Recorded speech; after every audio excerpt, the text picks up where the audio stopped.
કમાઈએ છીએ ને એના 30% તો મોદી સરકાર ટેક્સમાં લઈ લે છે, પછી એ ગમે તે નોકરી હોય કે ગમે તે રોજગાર ધંધો હોય.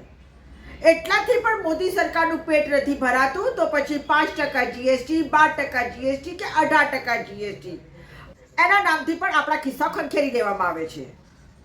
તે ઉપરાંત toll tax, road tax, municipal tax, શિક્ષણ ટેક્સ, મનોરંજન ટેક્સ, કોઈ પણ પ્રોપર્ટી લે વેચ કરી હોય તો તેના ઉપર ટેક્સ, કેસ દાખલ કરવું હોય તો કોર્ટ ફીના નામથી ટેક્સ, શહેરમાં નાના મોટા ઉત્સવો કરવા હોય તો એના માટે પણ ટેક્સ.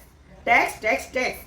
એની સામે આપણને મળે છે શું? મોંઘું શિક્ષણ, મોંઘી દવાઓ, મોંઘું હોસ્પિટલ, ઠેર ગંદકીના ઢગલાઓ અને ઠેર ઠેર ઉભરાતી ગટરો, ઘરોમાં આવતું પોલ્યુશન વાળું પાણી, 3 સિગરેટો પીવાઈ જાય એટલું બધું પોલ્યુશન, અને ધડ મિલી ભગતથી થતું બાંધકામ, ઠેર ઠેર ટ્રાફિક જામ. અને છતાંય ટેક્સ તો જોઈએ છે પેટ ભરીને મોદી સરકારને. આટલું બધી હાલાકી હોવી છતાં, આટલી બધી હાલાકી ભોગવ્યા છતાંય આપણા અંધભક્તો તો કહે છે વાહ મોદીજી વાહ, ક્યા બાત હે, વાહ મોદીજી વાહ. કડવું છે પણ સાચું છે.